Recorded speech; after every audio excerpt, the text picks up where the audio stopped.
বড় হয়েও একই স্বপ্ন, জমি সংগ্রহ করতে হবে। গ্রামের পর গ্রামের পুরনো জমির কাগজ খুঁজে বের করাই ছিল তাদের কাজ। এই দেখুন, এখানে সেই দলিল রয়েছে। হ্যাঁ, এইটাই আসল। ঠিক আছে, আমি এখন এই গ্রামের পুরনো কাগজগুলো দেখছি। একদিন তারা শিমুলতলার সেই জমির কাগজ পায়।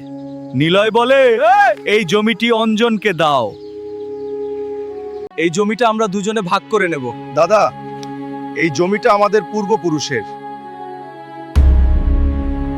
তুই এই জমি ছেড়ে দিবি, এটা এখন আমার। কিন্তু রাহুল, এটা আমাদের পৈতৃক সম্পত্তি। এই জমিটা আরে শোনো না, এটা তুমি আমাকে দেবে না কেন? এক অমাবস্যার রাতে দুজনে জমিটা দেখতে যায়। চারপাশ নিস্তব্ধ, হঠাৎ ঝগড়া থেমে আছে। কথা থেকে ধাক্কা, ধাক্কা থেকে ভয়ঙ্কর কিছু।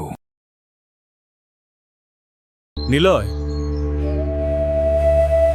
কি হয়েছে? গ্রাম বলে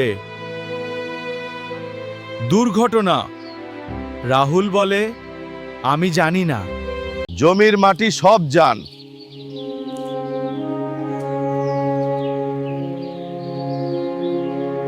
রাত ৩টা। নিলয়,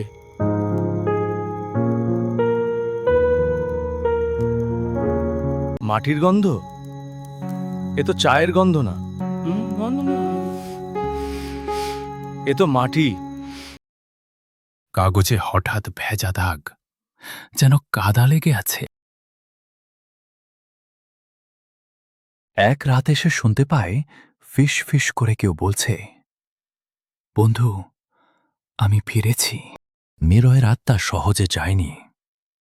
সে জানত সরাসরি ভয় দেখালে রাহুল পালাবে। তাই এ সে কি, এই দাগ এখানেও? কি হচ্ছে এটা? কাগজে নিজের নাম বদলে নিলয়ের নাম উঠে আসে।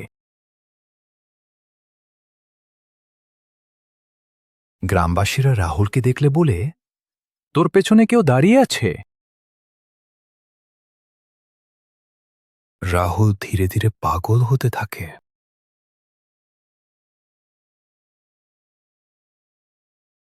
শেষবারের মতো জমিতে আয়, বন্ধুত্বের হিসাব বাকি। কে? শোন বলছি। কোথায়? কখন? চুপ কর, এখনই চল। সেই অভিশপ্ত দাগ। কুয়াশা ঘন হয়ে আসছে।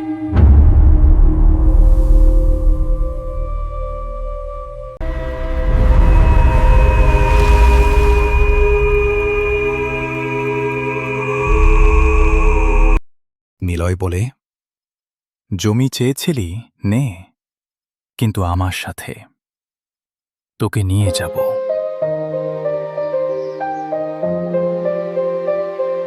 কিন্তু আজও কেউ যদি ওই জমির উপর দাঁড়ায়, দুটি ছায়া দেখা যায়, একটা লোভের, একটা প্রতিশোধের। আজ তোমাদের চোখে